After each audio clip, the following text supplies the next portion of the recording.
Chapter 1. The threat of potential poachers wouldn't spoil Hawke's day. He glanced up through the pine and fir trees at the late August summer sky to appreciate the blue sky and billowy white clouds. Half a dozen shiny black ravens circled above the trees half a mile away.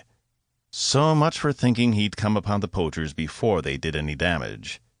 He and Dog, his mid-sized, wire-haired motley mutt, had picked up the trail of two people on horseback with a pack-horse at sunrise. He'd started the pursuit after finding spent cartridge rounds at a spot where they had stopped. Only poachers would be carrying rifles during bow season and following an elk trail. From the circling birds, he feared they were too late to stop an unlawful kill. He'd used the Bear Creek Trail to patrol Goat Mountain and the Wallowa-Whitman National Forest and check bow hunters for tags. He whistled for Dog to stop. "Easy, Dog. We're going to go slow the rest of the way." Hawke dismounted, trailing his horse and pack mule behind him. It took longer to reach the kill site by walking, but he didn't want to chance surprising a bear, wolf, cougar, or the poachers. He picked his way through the brush, being mindful of the scraping noises from the pack saddle being caught in the limbs of young growth pines. Any other time he wouldn't have minded. The fresh pine scent from the abuse to the limbs filled his nostrils.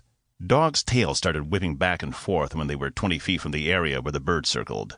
"Don't tell me you've become friends with the bears and cougars on this mountain," Hawke whispered, easing out of the thicket and into a small clearing. A woman was bent over what appeared to be a man's body. He noted the backpack on the ground by the woman, and knew why Dog's tail wagged. Biologist Marlene Zetter. She traveled this area, keeping tabs on the wolf bands that had made their way to northeast Oregon from the northern Rocky Mountains. "What are you doing with a body, Marlene?" The woman in question lunged to her feet and spun to face him. Her gaze latched onto him, skimming from his cowboy boots, jeans, denim jacket, to his face under the brim of a western hat. The panic on her face disappeared as she recognized him. "Hawke, you nearly scared 10 years off my life." Dog bounded toward the woman. "Dog, sit," ordered Hawke. The animal flopped down on his haunches, obeying the command.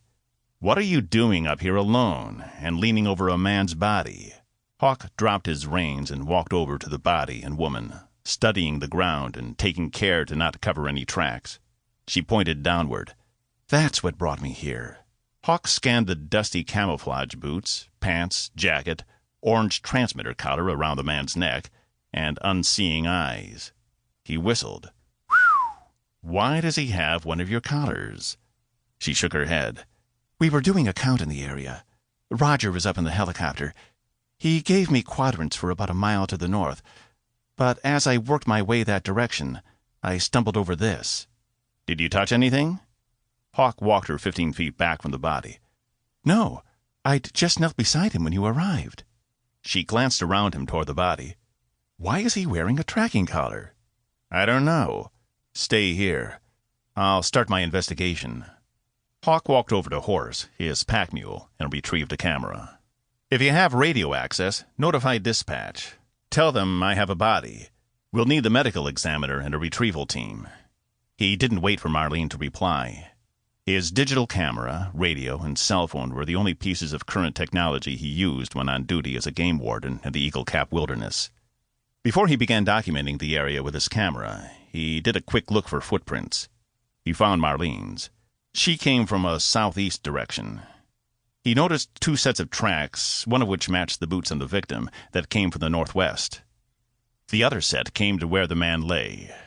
There were a few scuffed marks, as if the person were hesitant to view the body. A squeamish killer? He followed the set of tracks that returned to the trees and discovered the distinct shoe prints of the 2 saddle horses and pack horse he tracked all day. This was one of the men he'd been tracking. "I didn't hear any shots. How did they get a wolf collar?" He glanced around at the ground, brush, and trees, searching for any sign of a struggle or blood. Nothing. Aware he'd left Marlene alone with the victim, he took photos of the impressions and hurried back to the opening. The biologist remained in the same spot he'd left her back to the victim. "Do you know him?" Hawke asked, approaching the body and snapping pictures. "He looks familiar."